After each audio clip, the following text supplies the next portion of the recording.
자, 이번 시간에는 그 세 번째 시간입니다. 이스라엘을 놓치면 안 되는 이유에 대해서 설명을 했었죠. 시간표를 세웠다, 인류의 시계다, 예루살렘을 등에 업고 적그리스도가 등장한다. 그러므로 적그리스도는 한일애가 들어갈 때 등장하거든요. 근데 그 적그리스도가 누구냐? 그래서 지금 이제 계시록 하시는 분들이 누구다 누구다 막 이렇게 자꾸 하세요. 이렇게 누구를 지명하시는데 저는 알지도 못할 뿐더러 그렇게 하고 싶은 마음도 없어요. 왜냐하면 그거 틀리면 뭐가 되지요? 늑대가 나타났다. 요거 또 되는 거예요. 그러는 순간 그 앞에서 전했던 모든 말씀도 다 도매급으로 촥 없어지는 거죠. 이렇게 되면 안 됩니다. 한 가지 지금 세대주의적 관점에서 지금 이걸 전하는, 미국에는, 미국의 종말관은 세대주의적 관점이에요. 그게 지배적이에요. 그렇게 전하는 분들이 많은데 지금 성경에 보면 이게 12장에 가면 여인이 있는데 이 여인이 독수리 두 날개를 받아 광야 자기 곳으로 피하여 한때 두때 반때를 지내니라, 그런 말씀이 있어요. 그 부분을 세대주의적 관점에서 얘기하는 분들이 거기서 말하는 독수리가 바로 미국을 얘기한다, 이렇게 해석을 하시는 거예요. 왜냐하면 그 나라 독수리는 어느 나라예요? 미국. 그 다음에 러시아는 뭐예요? 곰. 그러니까 성경에 나와 있는 네 짐승 중에 독수리는 미국이고 곰은 러시아고 이런 식으로 대입해 넣는 거지요. 이렇게 넣으면 안 됩니다. 독수리 두 날개로 받아 업어서 인도했다라고 할 때의 독수리는 미국을 말하는 게 아니에요. 그건 다니엘서에서 가져온 말이거든요. 아니, 출애굽기에서 가져온 말이거든요. 그럼 출애굽기에서 그 독수리 날개로 업어 인도했다라는 말을 뭐 어디서 썼냐면 이스라엘을 출애굽시킬 때 하나님께서 너희를 독수리 날개로 업어서 너희를 인도했다, 이렇게 얘기하신 걸 계시록에서 갖다가 쓴 거예요. 그러면 이스라엘 사람들이 광야로 출애굽할 때 미국이 개입해가지고 그들을 인도했어요? 이건 말이 안 되는 해석인데 그걸 자꾸 현대에다가 일대일로 이렇게 맞추려고 하니까, 그러니까 늑대가 나타났다로 결론적으로 가는 거예요. 그렇게 되면 어떻게 돼요? 계시록 또 거짓말했네. 그러니까 점점 계시록을 못 보게 하는 거죠. 부동산 얘기하면 아까도 얘기했잖아요. 100명이 오지만 계시록 하면 30명이에요. 아니, 이게 말이 되냐고요. 지금 그렇게 만들어져 있다는 거죠, 상황이. 그래서 현대에다가 1대1로 뭐 이렇게 지적하는 거, 그거 위험합니다. 하시면 안 돼요. 단 계시록에 대해서 쭉 말씀대로 해 놓으면 그 상황이 되면 아, 이거구나 하고 그냥 알게 돼요. 그것만 아시면 돼요. 그러면 그거와 함께 마지막 시대를 어떻게 우리가 준비하고 있어야 하느냐, 그걸 알면 됩니다. 그런 적용을 저는 되도록 안 하려고 해요. 예루살렘을 등에 업고 적그리스도가 등장하는 거, 이건 맞아요. 그러니까 적그리스도가 난데없이 뜬금없이 아무 데서나 툭 나타나는 게 아니고요. 이스라엘을 잘 보시고 예루살렘과 관련되어 있는 어떤 인물들을 거기에 등장해서 한 일해 동안의 언약을 맺고 등장하는 인물이 적그리스도예요. 그 언약은 평화 언약이 되겠죠. 예루살렘은 이건 전 세계에 거치는 돌이에요. 이거는 이 예루살렘을 건드리는 순간 그 사람한테 문제가 생겨요. 그런데 적그리스도라는 인물이 등장해서 그 예루살렘을 건드릴 거예요. 예루살렘에 대한 어떤 얘기를 하게 되겠죠. 그럴 때 아랍권이나 이런 데에서 문제가 생기죠. 그래서 그 인물이 그런 게 생기지 않도록, 전쟁이 생기지 않도록 평화 언약을 맺고 처음에는 등장해요. 중재하면서. 그러니까 예루살렘과 관련된 어떤 인물이 나타나서 평화 언약을 맺는 그 모습을 이렇게 보시면 아, 저게 적그리스도구나 하고 아시면 돼요. 그런데 그거를 지금 어떤 분들은 저기 유럽연합의 누구다, 제가 또 얘기하면 또 그 사람 또 보실 거죠? 그래서 얘기 안 할 거예요. 어느 나라의 누구다, 지금 그 사람을 잘 봐라, 이렇게 얘기하는 게 또 나왔어요. 지금 그런 거 안 돼요. 절대로 하시지 마세요. 이번 시간에는 그렇다면 인류의 시계 이스라엘인데, 시계라는 것은 시간표 72일의 예언을 통해서 시간표라는 것을 알게 됩니다. 이게 작동이 이거지.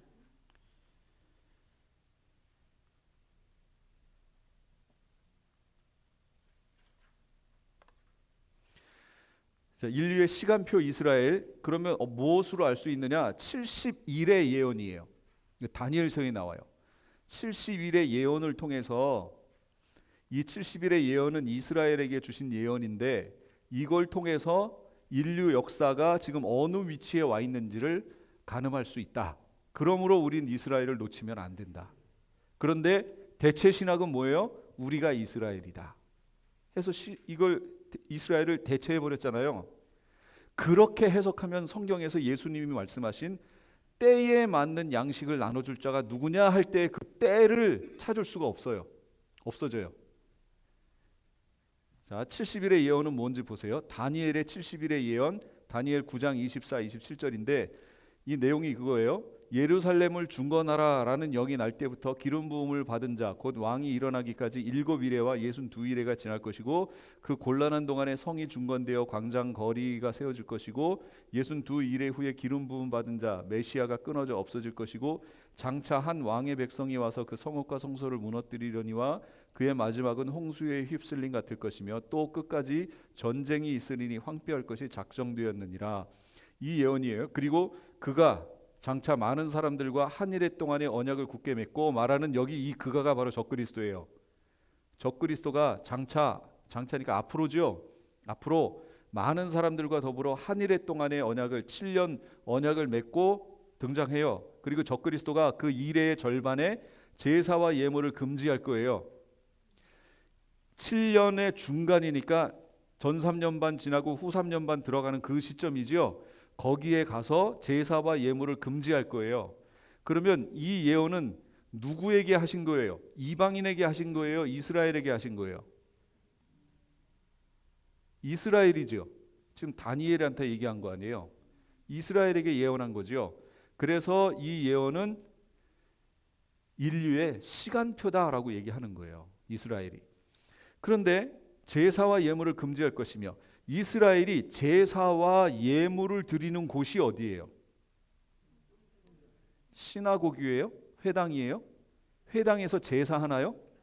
안 해요. 제사하는 곳은 성전이에요. 이 얘기를 통해서 보는 거예요. 한일의 일의 절반의 제사와 예물을 금지한다는 얘기는, 그러면 전 3년 동안에 제사와 예물을 했었다는 얘기네요. 이스라엘이. 그러면 그걸 통해 알 수 있는 게 뭐예요?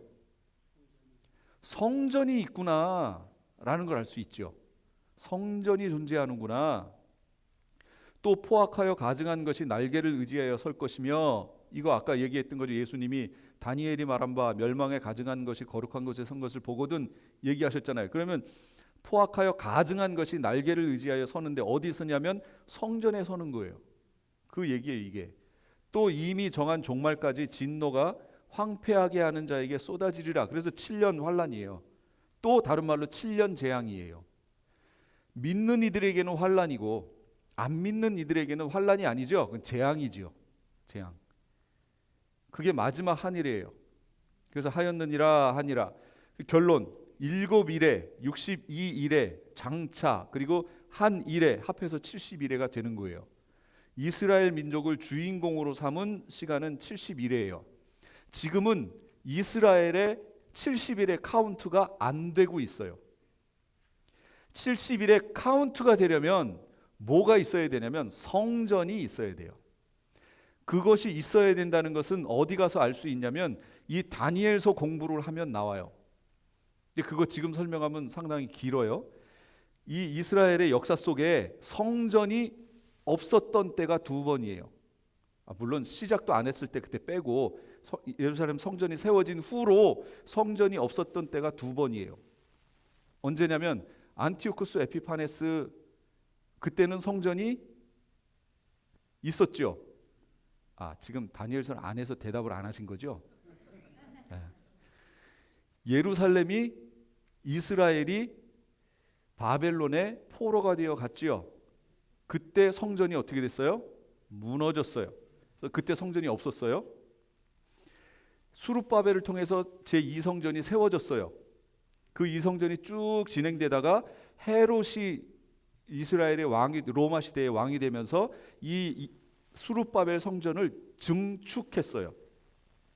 더 크게 만들었다는 얘기예요. 그러다가 AD 70년에 다시 무너졌어요. 그러니까 바벨론의 포로로 갈 때 한번 없어졌고요. 70년 동안. 그 다음에 지금 없는 거예요. 지금.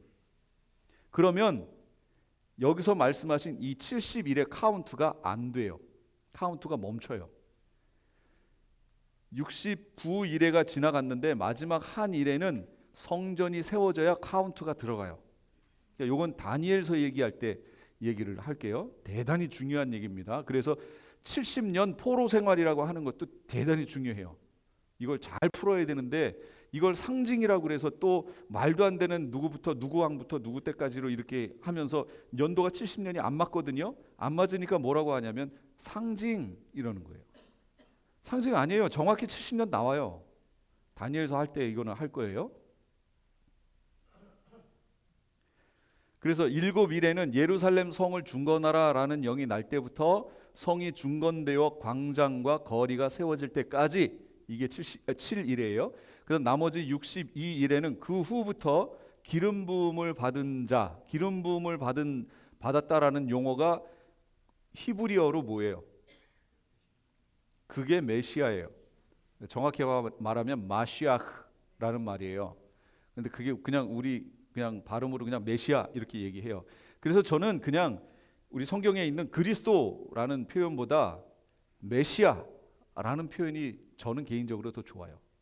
저는 기름 부음을 받은 자라는 메시아라는 마시아흐라는 그것을 헬라어로 바꾸니까 헬라어에는 크리스토스라는 말로 간 거예요.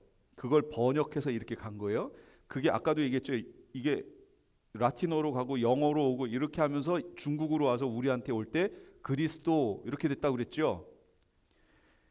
그러니까 그냥 성경에 있는 대로 메시아 그냥 여기까지만 가도 좋겠어요. 저는. 그래서 메시아 왕국 이렇게 하지 그리스도의 나라 이거보다는 메시아 왕국이라고 하는 표현이 더 좋을 것 같아요. 기름 부음을 받은 자 메시아가 일어나 끊어져 없어질 것이고, 그럼 메시아가 끊어져 없어진 게 언제예요? 예수님이 부활하고 승천에 올라가시니까 이제 기름 부음 메시아가 끊어졌죠. 그래서 62일의 카운트가 70일의 카운트가 이거 둘이 합하면 69잖아요. 69일에서 멈춰버렸어요. 카운트가 끝났어요. 그리고 70년에 예루살렘이 불타서 성전도 다 없어져 버렸어요. 그리고 지금까지 온 거예요. 쭉 이제 마지막 한일회가 카운트 돼야 돼요. 그러려면 우리가 누굴 봐야 돼요? 이스라엘을 봐야죠. 이스라엘의 성전이 세워져야 이 마지막 한일회 카운트가 들어가니까. 그래서 이스라엘을 인류의 시간표라고 얘기하는 겁니다. 그런데 저 이스라엘을 무시하고 저 이스라엘을 우리가 대체했다, 그리고 우리가 이스라엘이다 이렇게 얘기해 버리면 성경 다니엘에서 예언했던 이런 예언들은 다 닫혀버리는 거, 없어지는 거죠. 저게 예언이 없어지는 게 아니라 우리 시각에서 저게 싹 가려지는 거예요. 그러니까 이걸 영상으로 설명하면 이런 거죠. 안경을 딱 끼는 순간 여기에서 몇 분들은 싹 사라져요. 내가 안경을 통해 보고 싶은 분 얼굴들만 싹 남는 거예요. 이런 현상에 성경이 있는데 내가 어떤 신학적인 것을 딱 취해서 안경을 끼는 순간 성경의 많은 부분들이 쑥 지워지는 거예요. 이런 현상이 지금 있다는 거예요. 교회 안에. 그러면 또 그러실 거예요. 아니 그럼 당신이 얘기하는 것도 하나의 신학이 아니냐? 예, 맞아요. 맞아요. 저도 어떤 하나의 그걸 조금 더 많이 봤을 뿐, 안 보이던 것을 보는 것뿐 저도 어떤 관점을 취하고 있다라고 얘기할 수 있죠. 어떤 분들이 또 다른 분들이 나와서 이건 이렇게 봐야 됩니다라고 얘기하는 분들이 있겠죠. 그래서 귀를 잘 기울여야죠. 그러니까 내가 갖고 있는 것이 이게 절대 옳고 나머지는 다 틀려, 이런 자세를 취하면 안 되겠죠. 우선은 내가 아는 건 이건데 저 사람은 어떤 관점으로 이런 부분을 설명하는가 하고 귀 기울여 보고, 아, 저 관점을 취하니까 내가 놓쳤던 이런 부분도 다 보이는구나 하고 그걸 볼 수 있어야죠. 내 거라고 해서 꽉 잡고 나머지는 들어올 수 없어, 이렇게 되면 큰일 나는 거죠. 그렇게 되면 안 돼요. 장차 한 왕의 백성이 등장하는데 장차 이 말 통치자의 백성, 이게 누구냐면 그 당시로 얘기하면 베스파시아누스예요. AD 70년이니까 베스파시아누스 1차적으로. 그런데 이게 결론적으로 누가 되는 거냐면 적그리스도가 되는 거예요. 앞으로. 여기도 벌써 뭐가 적용된 거예요? 예언적 원근 통치법이 적용됐죠. 먼저 여기서 설명했고 요 현상이 여기에서 또 나타날 건데 그걸 말하는 거예요. 그의 군대, 1차적으로 로마 티투스 장군의 군대죠. 1차적으로는.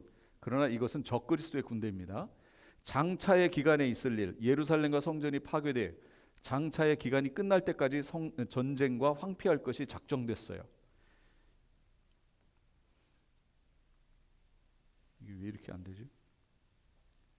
그 다음에 한일의 시작, 장차 임할 통치자 적그리스도가 한일의 동안의 언약을 굳게 맺고 등장합니다. 그가 장차 많은 사람들과 더불어 한일의 동안의 언약을 굳게 맺고 그 이래의 절반 시점에 가서 제사와 예물을 금지해요. 그러니까 성전 제사를 금지하고 포악하여 가증한 것이 성전의 날개를 의지하여 세워집니다. 그 성전에 엉뚱한 상이 하나가 세워지는 거예요. 그렇다면 7년 환란 들어가는 시점에 들어갈 때 이미 이것이 있었다면 7년 환란이 들어가는 것을 뭘 통해서 알 수 있어요? 성전 보면 알 수 있겠네요.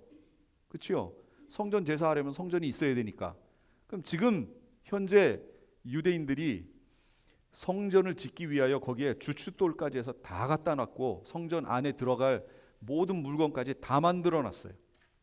현재 시작하면 그냥 짓는 거예요. 아, 이제 재료 좀 사야지, 준비해야지, 이런 거 없어요. 재료가 준비가 다 됐어요. 다 됐다는 얘기는 시작만 하면 바로 짓는다는 얘기예요. 그래서 잘 보셔야 돼요. 예루살렘에 제3성전이 세워지는지.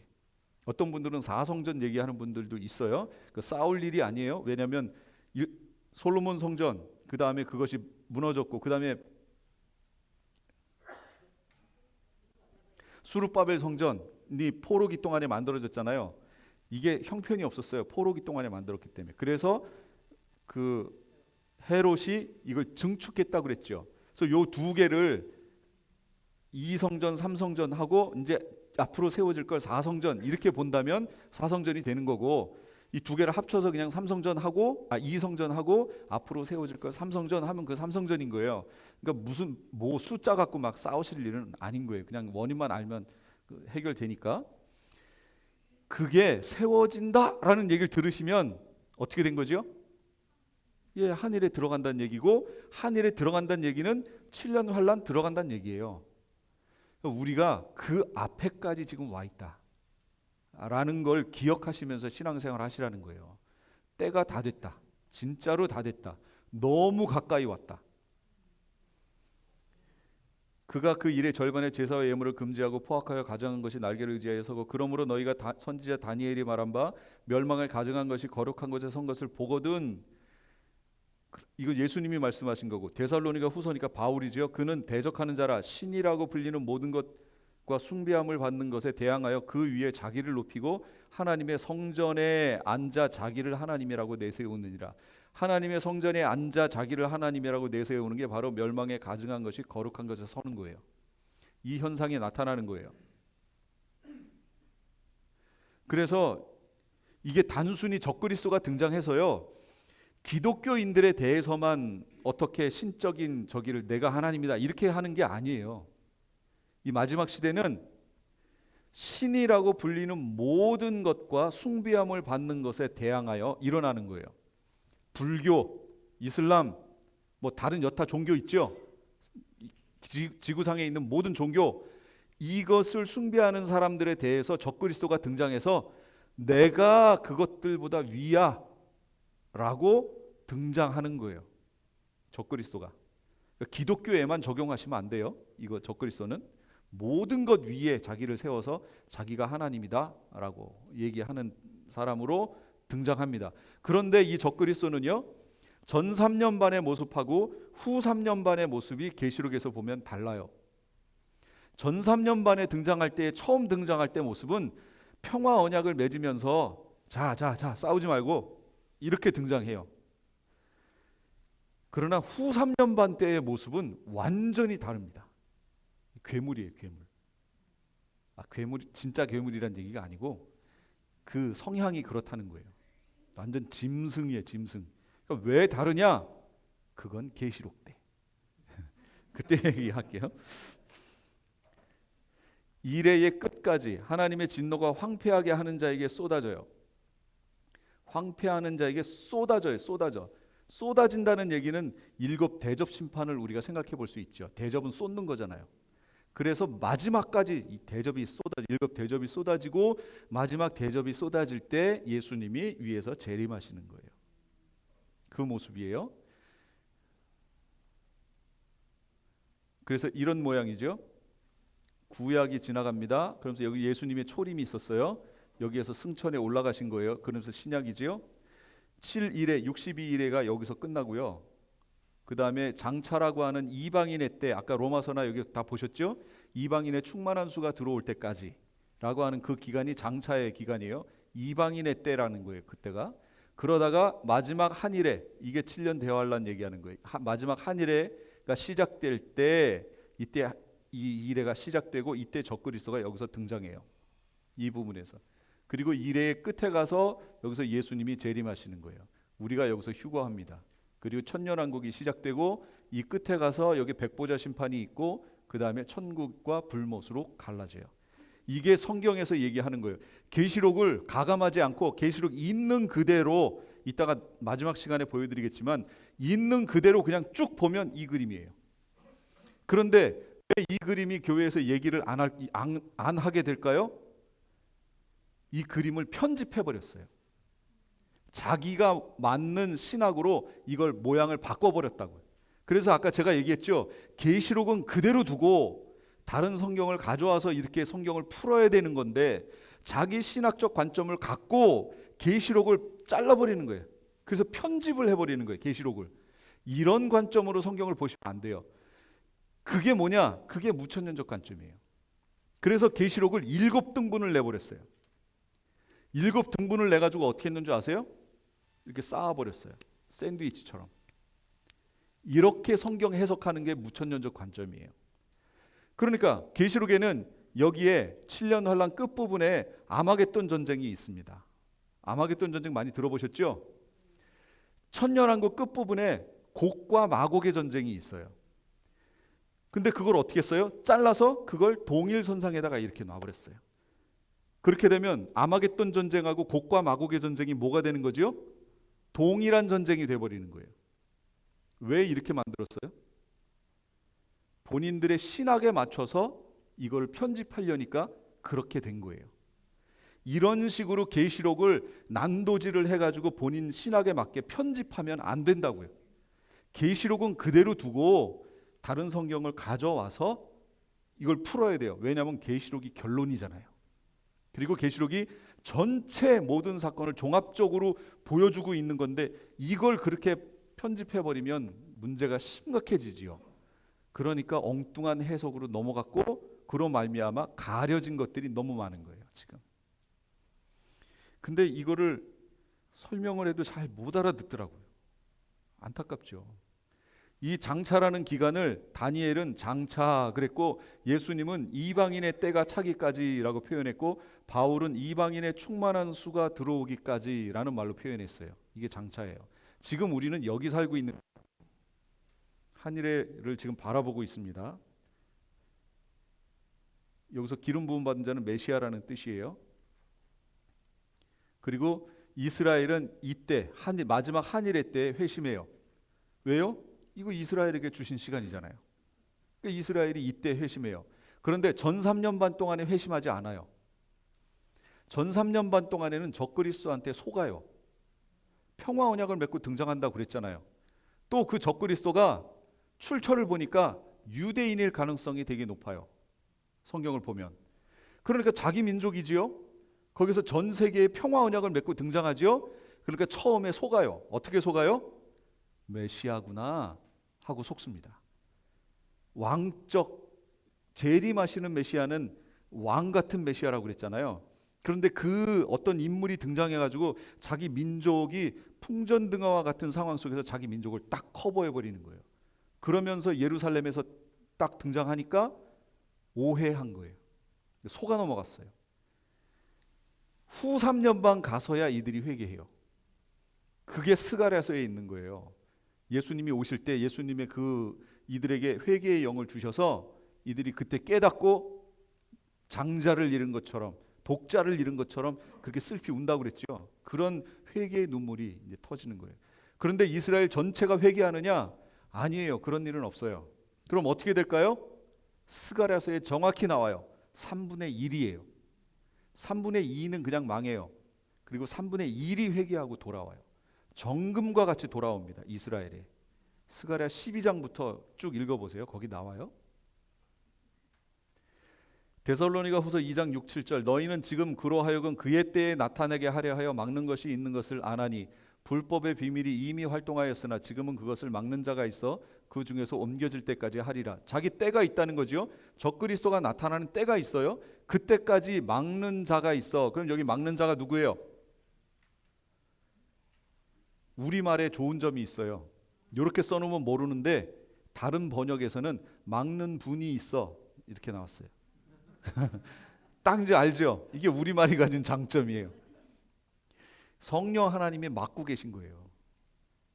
지금 누가복음 그들이 칼날의 죽임을 당하며 모든 이방에 사로잡혀 가겠고 예루살렘은 이방인의 때가 차기까지 이방인들에게 밟힐 것이다.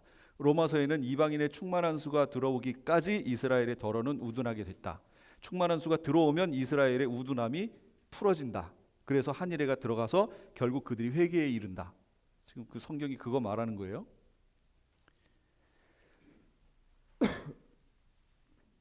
그래서 7년 한란 끝부분에 예수님 재림하실 때 우리가 휴거하고 휴거 후에 지상 재림을 하여 그래서 메시아 왕국이 펼쳐진다. 자, 이번엔 인류의 시계 이스라엘을 볼게요. 시계는 구체적이라는 거예요. 그럼 어떻게 되는지 보세요. 좀 전에는 시간표, 그러니까 전체적인 그림을 보여줬어요. 이제 시계가 어떻게 되나 보세요.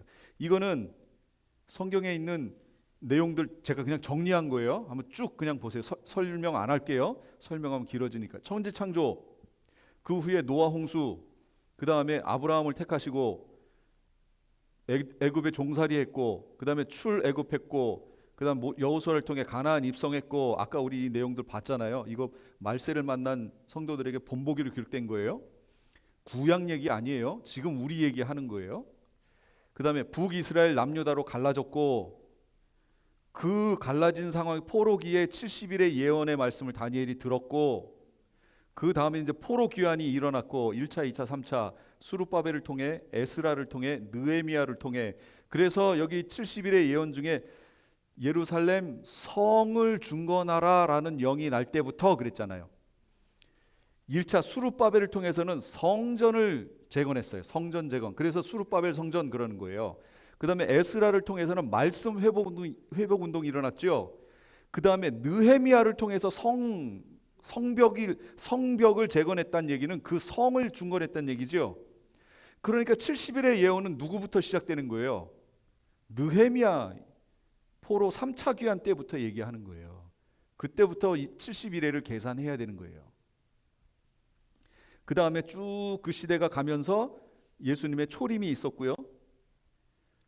지금 우리 이방인의 때, 장차라는 기간, 이방인의 때를 지금 살고 있고, 그러다가 7년 환란이 올 것이고, 그 후에 예수님의 끝에 가서 재림이 있을 것이고, 그 후에 메시아 왕국이 펼쳐질 것이고, 그 다음에 백보자 심판이 펼쳐지고, 그 다음 천국과 불못으로 갈라집니다. 이게 성경의 전체 그림이에요. 구속사 그림이에요. 이 그림을 가지고 성경을 보셔야 돼요. 자, 그런데 그 날에는 이새의 뿌리에서 한 싹이 나서 자라서 만백성의 깃발로 우뚝 세워질 것이다. 그러면 세상의 모든 민족들이 그 깃발을 보고 그를 찾아 그에게로 나올 것이고 그가 있는 곳은 참으로 영화롭게 될 것이다. 이새의 뿌리에서 한 싹이 자라나서 하는 이 표현은 무슨 표현, 뭐 설명할 때 하는 표현이에요? 예수님이 초림에 오시는 거 얘기하는 거죠. 예수님의 초림을 통해, 그러니까 인류의 시계라는 건 뭐냐면 인류, 아까 제가 지금 좀 전에 보여드렸던 이 그림에다가 하나님께서 여기에다가 깃발을 세우신 거예요. 어떤 특정한 위치에다가 깃발을 이렇게 세우셨어요. 여행 많이 다녀보신 분들은 아시죠? 안내하는 사람이 어떻게 해요? 깃발 들고 가잖아요. 여기에요, 여기. 요한계시록 팀은 여기에요. 이렇게 흔들면 그 깃발 보고 모여야 되는 거죠. 깃발. 이새의 뿔이 싹이 나서 만백성의 깃발로 우뚝 세워질 거래요. 깃발이 세워졌어요. 그러는 바람에 세상의 모든 민족들이 그 깃발을 보고 그를 찾아 그에게로 나와요. 세상의 모든 민족들이, 유대 민족이 아니고 세상의 모든 민족들이. 이게 뭘 얘기하는 거예요? 예수님 초림의 깃발 얘기하는 거예요. 그럼 초림의 깃발 봤어요? 우린 다 봤어요. 그러니까 지금 교회에 와서 지금 신앙생활을 하는 거 아니에요? 그 깃발 아래 모인 거예요, 지금. 그 다음에 그날에 주께서는 세계 만국을 향하여 깃발을 높이 드시고서, 또 다른 깃발이에요, 이거는. 그 나라들 가운데 흩어져 사는 이스라엘 백성들을 다시 불러 모으실 것이다. 정녕 주께서는 온 세상의 땅끝 구석구석까지 샅샅이 다 뒤지고 살펴셔서 거기에 흩어져 살고 있는 유다 백성들을 다시금 불러 모으실 것이다. 이게 두 번째 깃발이에요. 이게 초림의 깃발이라면 이건 무슨 깃발일까요? 이게 바로 알리야의 깃발입니다. 유대 민족이 고토로 돌아가는 그 현상, 그 깃발. 저 현상을 딱 보는 순간 우리는 뭘 알아야 되냐면, 아, 하나님이 알리야의 깃발을 세우셨구나. 예전에는 알리야의 깃발이 안 세워졌을 때는 초림의 깃발밖에 없었어요. 그러니까 아직 때가 안 된 거죠. 그런데 이제 알리야의 깃발을 딱 세우셨어요. 섰어요, 이게. 그러면 모든 민족이 그걸 보고 두 개의 깃발이 딱 세워졌잖아요. 이걸 보는 순간 우리는 어떻게 해야 되느냐? 아이고야, 때가 다 됐구나. 그러면 저 알리야의 깃발이 어디에 세워지는데요? 초림의 깃발은 예수님 초림의 깃발이잖아요. 초림 때. 알리야의 깃발은 7년 환란 바로 직전에 세워지는 게 알리야의 깃발이에요. 지금 세워졌잖아요. 이스라엘 땅에 지금 전 세계적으로 1300 몇만이 유대인들이래요. 그런데 800만인가? 700만인가 800만이 되는 사람이 이미 예루살렘으로, 이스라엘로 돌아갔어요. 알리야 했어요. 알리야라는 뜻이 고토로 돌아가자라는 뜻이에요. 여러 뜻이 있는데 그 중에 하나가 고토로, 옛날 땅으로 돌아가자. 그래서 유대인들이 유월절 이거 절기를 지키면서 같이 모여서 얘기할 때마다 내년에는 예루살렘에서 이거 외친다고 그러잖아요. 그거 외쳐왔어요. 외쳐왔는데 드디어 이 깃발이 세워져서 그들의 반수 이상이 이미 이스라엘로 돌아간 거예요. 그 얘기는 이방인인 우리 입장에서 보면 뭐예요? 두 번째 깃발인 알리야의 깃발이 세워졌다는 거예요. 그 현상이 지금 나타나고 있잖아요. 그럼 우리가 그 두 번째 깃발을 딱 보는 순간 우리 편에서 느낄 건 뭐예요? 이스라엘은 그게 이제 회복이니까 기쁘죠. 우리 편에서 느끼는 건 뭐예요? 이방 교회들이 보고서 느껴야 되는 건 뭐죠? 때가 다 됐구나. 이방인의 구원의 시간이 닫히는구나 지금. 이거 빨리 깨달아야죠. 그러면 머리가 쭈삣 서가지고 긴장해야죠. 그리고 빨리 회개하고 주의 오심을 기다려야죠. 재림을. 이게 지금 이방 교회가 하고 있어야 되는 건데 이거 지금 못하고 있잖아요. 여러분 방송 설교 들어보시라니까요. 이거 지금 하고 있냐고요. 교회가. 못하고 있잖아요. 그래서 심각하다는 거예요. 지금 때를 알려주는 이 깃발이 다 세워졌는데 이방 교회는 우리가 이스라엘이야 하면서 엉뚱한 거 지금 하고 있는 거예요. 헛발질하고 있는 거죠. 그래서 예수님이 뭐라고 하시냐면 무화과 나무의 비유를 배우라 이렇게 얘기하세요. 그런데 우리 성경에는 무화과 나무의 비유를 배우라 이렇게 나왔는데 원어 헬라어 성경에는 그 앞에 더라는 정관사가 들어가 있어요. 그 무화과 나무의 비유를 배우라 이렇게 나와요. 그러면 그 무화과 나무니까 그 앞부분에서 무화과 나무와 관련된 사건이 있었다는 거죠. 그라는 말이 들어가려면 너도 알고 나도 알아야 그거 이렇게 얘기할 거 아니에요. 그냥 무화과 있으면 단순히 무화과 나무에 관련된 얘기인데 이 앞에 정관사가 있다는 거는 너도 알고 나도 아는 그 무화과 나무라는 얘기잖아요. 그러면 이 24장 앞부분에 무화과 나무와 관련되어 있는 사건이 뭐예요? 예수님이 열매를 얻을까 하여 보셨더니 열매는 없고 가지만 무성했어요. 그런데 거기 설명이 나와요. 지금은 무화과의 때가 아니다 라고 설명까지 나와요. 그런데 예수님이 그것에 대해서 뭐라고 하시냐면 그 무화과 나무를 저주를 하시는 거예요. 아니 그러면 객관적인 시각으로 보면 예수님이 말이 안 되는 거죠. 아니 그게 무화과가 열릴 계절도 아닌데 그 앞에 가서 그거 따시려고 했다가 없으니까 그걸 저주해버려요. 그러면 성격 파탄 아니에요 이거? 예, 실제 아니에요. 그거 맞잖아요. 아니 때도 아닌데 무슨 때도 아닌데 가가지고 한여름에 귤 딸라고 그러면 이 말이 돼요? 안 되죠. 아 이거 귤나무 이거 틀렸네. 그리고 뽑아버리면 그 사람 뭔가 이상한 거잖아요. 근데 그렇게 이상한 일을 예수님이 하셨다니까요. 그리고 그 밖으로 나오니까 그 무화과 나무가 다 시들어 버렸어요. 그리고 나서 오셔서 이거 얘기하시는 거예요. 그 무화과 나무의 비유를 배워라. 예수님이 그 무화과 나무를 비유로 지금 설명하시려고 했던 거예요. 이 무화과 나무가 설명하는 게 뭐예요? 요게 이스라엘이에요. 이스라엘의 형편이 이렇다는 거예요. 주님이 오셔서 이스라엘에서 열매를 얻을까 하고 봤는데 이스라엘에서 가지만 무성하지 잎만 무성하지 열매가 없다는 거예요. 딸 게 없다는 거예요. 그 형편을 바로 그 무화과 나무를 통해서 지금 제자들에게 가르쳐 주는 거예요. 그러면서 보세요. 그 가지가 연해지고 잎사귀를 내면 여름이 가까운 줄을 아나니. 무화과 나무 일반적인 상식으로 가지가 연해지고 잎사귀를 내면 아 이제 여름이 가까웠구나 안다는 거죠. 왜냐면 유대인들은 다 아니까 거기서 나는 나무니까. 그런데 이것도 그냥 그런 얘기를 하는 게 아니에요. 여기서 말하는 여름이라는 것은 끝을 말하는 거예요. 우리가 이걸 왜 몰라요? 우리는 이방인적 관점을 취하고 있기 때문에 이걸 몰라요. 자, 4계절을 카운트해 보세요. 시작. 끝이 뭐예요? 겨울. 우리는 그렇게 사고하는데 유대인들의 사고는 그게 아니에요. 가을, 겨울, 봄, 여름이에요. 그러니까 여름이 끝이에요. 여름이.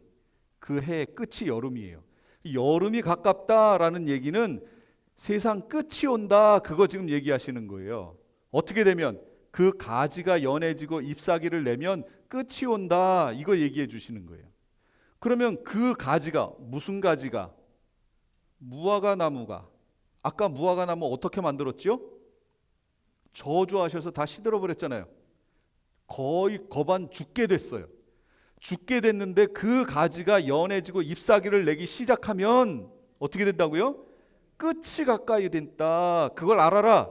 이스라엘의 회복을 시키면 이게 비유인데 그 무화과 나무가 회복되는 걸 보면 여름이 오는 걸 아는 것처럼 너희 이스라엘이 열매가 없어서 내가 저주했는데 그 이스라엘에서 이제 가지가 연해지고 잎사귀를 내기 시작하고 이게 뭔가 변화가 생기면 그러면 이제 세상 끝이 다 된 거다. 이거 깨달아 알아라.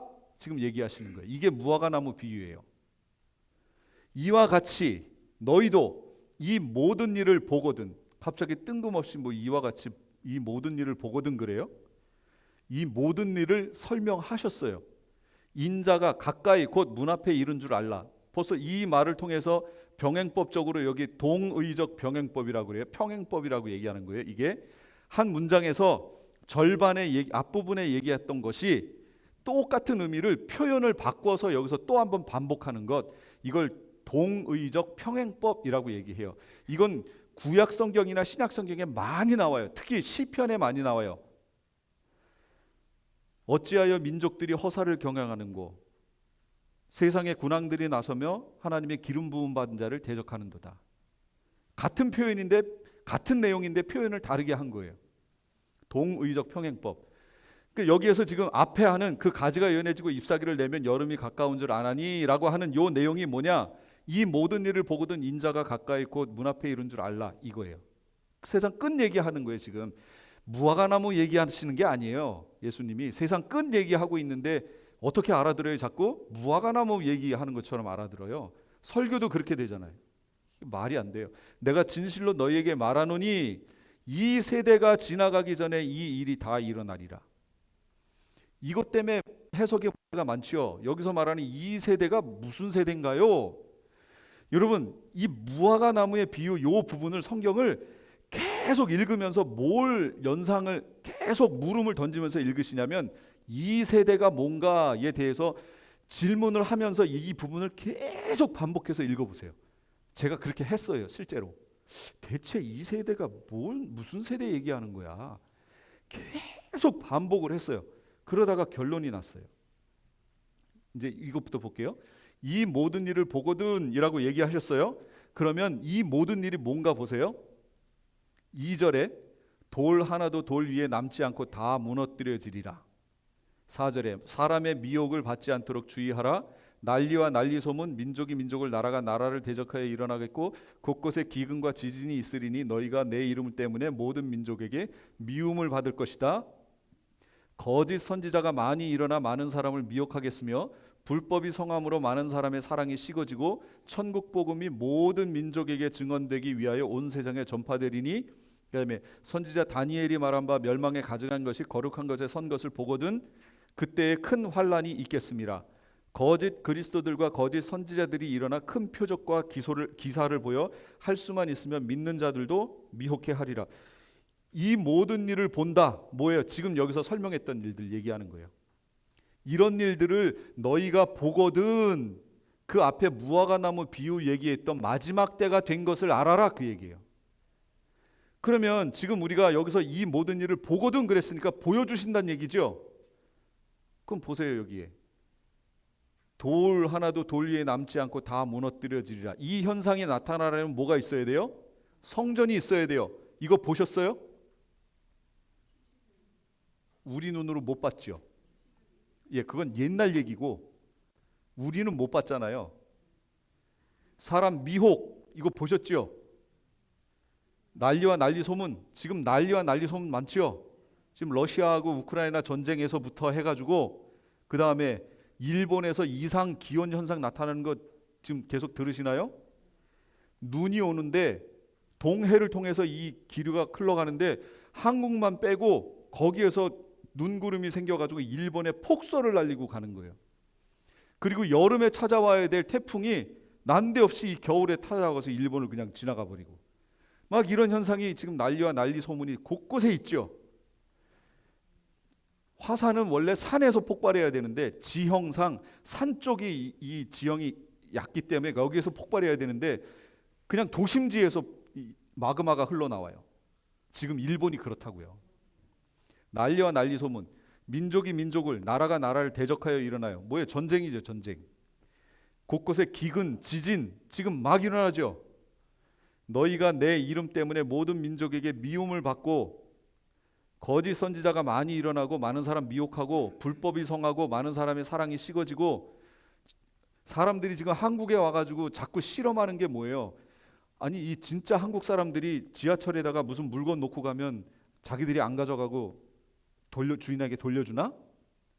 이런 걸 점검하려고 외국 사람들이 방송국에서 한국에 와가지고 지하철에다가 일부러 100개 여기다 꽃하고 뭐 넣고 종이팩을 지하철에다 놓고 갔대요. 놓고 가면 그거 어떻게 돼요? 가져가겠죠 사람들이. 그래서 한국도 여타 다른 나라와 다를 것이다 하고 이 실험을 하러 한국에 오는 거예요. 그래서 한국에 와서 그걸 세워놨더니 거기다 GPS를 넣어놔서 아니나 다를까 다 없어졌대요. 그러니까 그러면 그렇지 한국이라고 뭐 별다를 거 있겠어? 그랬는데 이제 실망을 하고 저기는 접어야 되겠구나 했는데 그 다음 날이 됐는데 이 GPS가 한 곳으로 모이기 시작하는 거예요. 유실물 센터에 다 모이는 거예요. 깜짝 놀라는 거죠. 한국 사람들 어떻게 그럴 수 있지? 그런데 저는 한국 사람이라 그냥 그게 뭐 대단하지?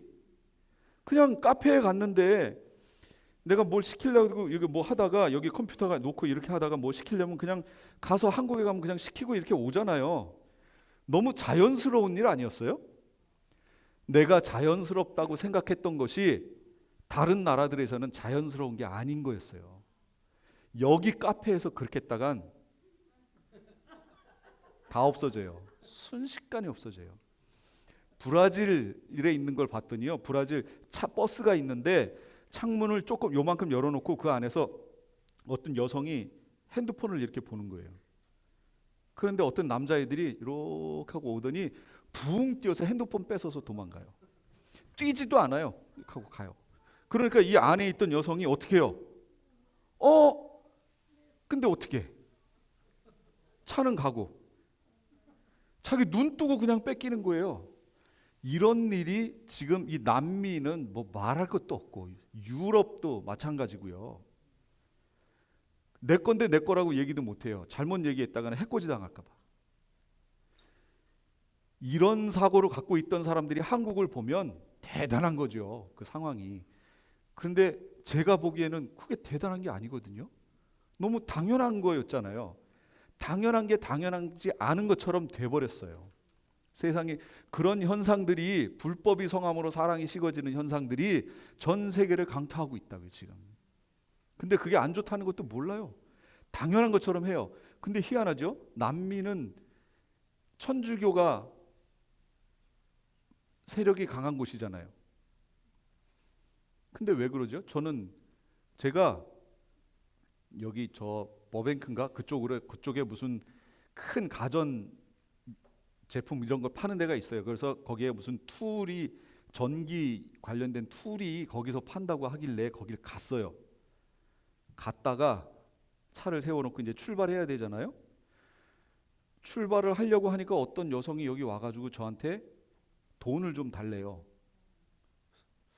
이게 보니까 미안하다고. 네, 미안하다고. 그러니까 여성이 싹 물러나요. 그래서 제가 후진을 하려고 하는데 제가 한국에서 후진하던 습관이 있어가지고 여기서는 무조건 이렇게 봐야 되죠.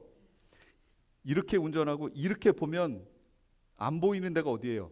여기잖아요. 거기에 딱 다른 여자애가 서 있다가 제가 차 나오니까 자기가 손으로 치고 자기가 부딪혔대. 이러면서 오는 거예요. 그 자기한테 200불만 주래요. 그러면 자기가 이거 없던 걸로 하고 가겠대요. 근데 저한테 장점이 하나 있어요. 그 사람이 하는 얘기를 하나도 못 알아들었다는 거죠. 그러니까 걔가 뭐라고 몰라. 네가 알아서 해. 그리고 버텼어요. 버티니까 어느 순간인가 없어졌어요. 갑자기. 그러더니 거기 경비가 저한테 오는 거예요. 그러더니 제가 뭐라고 그랬냐요. 그래서 이거 안 되는 영어로 해가면서 제가 다쳤다고 200불을 달라고 그러더라. 그러니까 경비가 걱정하지 말라고. 저기 CCTV로 너 여기 상황 다 찍고 있었다고. 그러니까 만약에 이게 문제 생기면 자기가 그걸 다 해주겠대요. 그러면 너 나랑 사진 찍을 수 있냐? 그래서 내가 그 사람 사진을 이렇게 같이 찍었어요. 증거로. 다른 얘기하면 안 되니까. 짝 찍고 왔습니다. 그 여성이 남미 쪽 여성이에요. 왜 그러고 살아요? 안 부딪혔어요. 부딪혔으면 갔겠어요? 제가 한국적인 습관이 있다고 그랬죠. 후진할 때. 한국에서 제가 후진할 때는 양쪽 백밀러 보고 후진했어요. 그러니까 걔가 거기 서 있는 거 이렇게 봤지요. 그리고 후진하니까 걔가 오더라고요. 그래서 제가 브레이크 밟고 딱 섰어요. 근데 자기가 이러고서 이러면서 오는 거예요. 거리도 한참 떨어졌어요. 불법이 성해요. 당연하다고 생각하는 거예요 지금. 그래서 제가 그 여자 둘한테 물었어요. 니네 크리스찬이냐? 하고 물었어요. 자기들 크리스찬이래요. 제가 더 황당해진 거예요. 얘네가 크리스찬이라고? 크리스찬인데 지금 이러고 사는 거야? 여러분 거기에 구원이 있을까요? 이 사람이 구원받는 것은 믿음으로 받는 거 맞아요. 이신칭의가 맞아요. 근데 그 믿음이 진짜라는 건 뭘 보고 알아요? 행위 보고 아는 거예요. 그러니까 이신칭의만 강조하면 기독교인의 삶이 없어진 거예요. 삶이 있어야 그 믿음이 진짜라는 걸 알지요. 그걸 누가 주장했어요? 그 야고보가 얘기했잖아요. 야고보는 왜 그렇게 얘기할 수 있었을까요? 야고보의 형이 누군데요? 예수님이잖아요. 그래서 복음서에서 예수님이 하신 말씀을 보세요. 나더러 주여 주여 하는 자마다 다 천국에 가는 것이 아니요 다만 하늘에 계신 내 아버지의 뜻대로 행하는 자라야 가리라 그랬잖아요. 복음서에서 분명히 행함에 대해서 강조했는데 왜 언제부턴가는 오직 믿음으로 이것만 강조하죠? 교회 안에서. 이래서 복음이 변질된 거예요. 반쪽짜리 복음이라고 제가 얘기하는 거예요. 병행법적으로 예언적 원근 통시법적 관점으로 구원론까지 다 이렇게 보면 지금 우리가 반쪽짜리 복음 전하고 있습니다. 교회가, 한국 교회가. 그걸 그럼 어디서 취했느냐? 바울 서신에서 취한 거예요. 그럼 바울 서신에서 어떻게 얘기했어요? 오직 믿음으로 구원 얻고 행위가 아니다 이렇게 설명하잖아요. 그런데 바울이 그렇게 설명할 수밖에 없는 이유가 있었어요. 바울은 그 당시 상황이 그랬던 거예요. 거짓 교사들이 왔어요. 거짓 복음을 전했어요. 바울이 복음을 전하고 가면 그들이 와가지고 다른 이방 크리스찬들에게 뭐라고 얘기하냐면 너희가 구원받으려면 할례를 받아야 된다 이렇게 얘기했단 말이죠. 아까 유대인의 세 가지 표징 얘기했잖아요. 할례, 안식일 준수, 정결례법 시행. 너희가 유대인의 무리 안으로 들어오려면 할례를 해야지 이렇게 들어오는 거야 라고 거짓 교사들이 설명을 하고 다니는 거예요. 그런데 이들이 갈라디아서에서 부딪힙니다. 싸움이 해결이 안 돼요. 그러니까 바울하고 이들이 예루살렘으로 돌아간 거예요. 그게 사도행전 15장인가 얘기예요. 예루살렘으로 가가지고 거기 야고보, 요한 이런 사람들이 있을 때 그 자리에서 이걸 내놨어요. 그랬더니 사도들이 뭐라고 그래요? 바울의 편을 들어줬어요. 우리도 지지 못한 짐을 왜 우리의 그 제자들에게 그걸 지우려고 하느냐? 그래서 그걸 이 바울이 여태까지 전했던 그 내용이 옳다라고 실라를 통해서 그걸 같이 보내줍니다. 그래서 실라가 돌아와서 갈라디아 교인들에게 다 얘기 같이 하고 증언해주고 바울이 전하고 있는 복음의 내용이 맞다라고 전한 거예요. 그러면서 바울이 그걸 설명하느라고 할례를 함으로 인하여 이스라엘 백성 언약 안으로 들어가는 게 아니다를 설명하려고 믿음과 행위라는 단어를 썼던 거예요. 그 행위라는 단어가 에루곤이라는 단어예요. 그런데 이걸 야고보도 똑같이 행위할 때 에루곤 똑같은 단어를 썼어요. 똑같은 단어를 썼는데 쓰고 나니까 바울이 분명히 우리 신앙생활에는 행함이 필요하잖아요. 근데 조금 전에 앞에서 거짓 교사들, 거짓 복음 전하는 자들을 변호하기 위해서 에루곤이라고 하는 행위라는 단어를 설명했잖아요. 이걸로 구원받는 게 아니다라고 지금 막 설명을 했죠. 그러니까 그 다음에 야고보처럼 똑같은 투로 설명할 수가 없었던 거예요. 그래서 바울 서신에는 특징이 있어요. 반은 앞부분은 교리적 설명, 뒷부분은 행함에 대한 얘기예요. 그래서 바울 서신의 반 보면 그 뒷부분은 다 행함 얘기예요. 한 가지 예를 볼까요? 로마서 12장 보세요. 로마서 12장부터 바로 행위를 설명하는 거예요. 12장 그러므로 형제들아 내가 하나님의 모든 자비하심으로 너희를 권하노니 너희 몸을 하나님이 기뻐하시는 거룩한 산 제물로 드리라. 이는 너희가 드릴 영적 예배니라. 너희는 이 세대를 본받지 말고 오직 마음을 새롭게 함으로 변화를 받아 하나님의 선하시고 기뻐하시고 온전하신 뜻이 무엇인지 분별하도록 하라. 이제부터 12장부터 나오는 모든 내용은 바로 행함, 우리가 말하는 행함 얘기하는 거예요. 행함. 예수님이 말씀하셨던 행함 얘기하는 거예요. 야고보가 얘기했던 행함 얘기를 하는 거예요. 단어를 행함이란 얘기를 쓰지 않고 얘기하는 거예요. 그러니까 성경 전체의 내용은 믿음으로 구원을 얻지만 그 믿음이 진짜인가 아닌가는 행위를 통해서 확인할 수 있다. 이게 복음의 내용이에요. 그런데 지금 교회에서 오직 믿음으로 내가 얻은 구원은 내가 어떻게 살아도 구원을 변치 않는다. 이런 얘기는 성경에 없는 내용이에요. 근데 이게 언제부터 교회 안에 자리를 잡은 거죠? 잘못 해석된 거예요. 칼빈주의를 잘못 해석한 거예요. 칼빈이 강조한 게 뭐냐면 율법의 제3용법이라는 걸 강조했어요. 율법이 있는데 율법이 처음에는 모든 백성에게 주는 그런 어떤 삶의 지표 그런 걸로 줬고요. 두 번째는 몽학 선생의 역할이라고 그랬죠. 그리스도께 인도하는. 세 번째는 이게 율법의 3용법이에요. 이게 뭐냐면 이미 구원받은 하나님의 백성은 어떻게 살아야 하는가 하고 삶의 부분 얘기한 거예요. 그런데 왜 칼빈주의 공부한 분들도 왜 율법의 삼용법은 빼버리고 믿음으로만 구원 얻는다는 걸 자꾸 강조하죠? 이건 반쪽짜리 구원입니다. 예수님도 나더러 주여 주여 하는 자마다 다 천국 가지 않는다고 얘기하잖아요. 그러니까 우리가 성경 다시 봐야 돼요. 그래서 아까 제가 구원은 회복이라고 얘기했죠. 회복이면 처음 상태로 가야죠. 처음 상태가 뭔데요? 하나님과 동행함이잖아요. 아담이 하나님하고 꺼리낌 없는 동행함이었잖아요. 근데 이게 죄로 인해서 숨기 시작했고 옷을 만들기 시작한 거 아니에요. 처음으로 회복되는 거예요.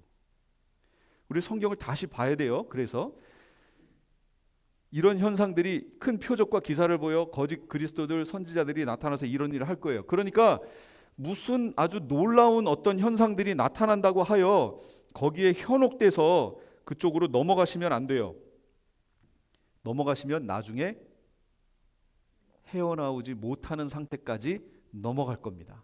제가 여기서 배교 얘기를 오늘은 안 할 텐데, 이 배교 현상은 자, 한 번 구원이 영원한 구원이면 배교라는 말은 어떻게 설명하죠? 배교라는 게 있어요? 성경에 있어요, 없어요? 있어요. 근데 한 번 구원이 영원한 구원이라면서요. 근데 어떻게 배교라는 현상이 성경에 설명하고 있죠? 그 얘기는 한 번 구원이 영원한 구원이 아니란 얘기잖아요, 지금. 배교라는 말 뜻이 뭐예요? 그 교회에서 배교하고 버리고 나온다는 얘기잖아요. 히브리서 읽어보세요. 5번의 경고가 나와요. 배교에 대한. 한다는 얘기잖아요. 그런 현상이 있는데도 우리가 어떤 신학적 관점을 고수하고 있으면 있는 것도 가려진다고 제가 얘기했죠. 지금 다 가려진 거예요. 마지막 시대에 그런 걸로 경고해야 되는데 경고는 무슨 경고? 그거 얘기하면 이단이라고 얘기하고 아주 이상하게 돼버렸어요. 지금 복음이 변질되고 있습니다.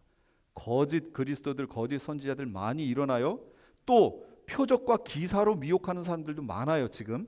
그러니까 여러분 이런 데에 현혹돼서 끌려가시면 안 돼요. 이 모든 일을 누가 봐요? 이스라엘과 이방 교회 전체가 보는 거예요. 봐요. 그런데 제가 2세대 설명한다고 그랬죠. 2세대란 어느 세대를 말하는가?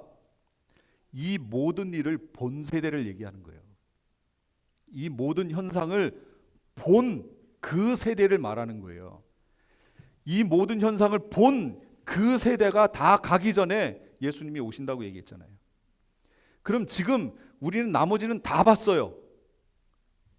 이 모든 일을 다 봤어요? 뭐만 빼고 다 봤어요. 뭐만 뺐어요? 이스라엘이 있어야만 일어나는 일들을 아직 우린 못 봤어요. 이 외에는 다 봤어요. 그럼 이스라엘이 있어야 일어나는 일이 뭐예요? 성전 파괴되는 거, 성전의 멸망에 가증한 것이 세워지는 거, 이스라엘과 이방 교회의 대환란, 이것만 못 봤어요. 그러면 이거 보려면 누가 필요해요? 이스라엘이 필요하죠. 그래서 이스라엘이 시계라고 얘기하는 거예요. 시계. 그런데 이런 이스라엘이 그 이스라엘 저 상관없고 우리라고요? 아니 우리가 제3성전하고 무슨 상관이 있어요? 아무 상관없어요. 그러니까 이런 거를 우리가 한번 끝까지 잘 명심해서 보셔야 돼요. 이거 대단히 중요한 내용들입니다. 근데 어떤 분들은 한국에서 세미나를 열어가지고 이렇게 얘기하는 이런 것들을 얘기하는 그거는 그 이단이다. 이렇게 정죄하는 사람들이 생겨났어요. 또 기존 교단에서. 너무너무 안타까운 거예요. 너무너무. 그러면 그 사람이 생각하는 이단이 아닌 정통은 대체 뭔데요? 우리 눈 다 가려버리고 성경에 있는 부분 다 찢어버리고 없는 몇 장만 남아있는 그 성경 가지고 정통이라고 지금 주장하고 싶은 거예요? 말이 안 되죠. 이런 부분들을 잘 묵상해 보시고 생각해 보시기 바래요. 이 시간에는 오늘은 요 3교시는 여기까지 마치고요. 4교시 때 질문을 하셔야 된다고 하셔가지고 제가 좀 땡겨서 지금 질문할 시간을 만드는 중입니다. 지금 한 10분 쉬었다가 이제 마지막 시간 시작하겠습니다.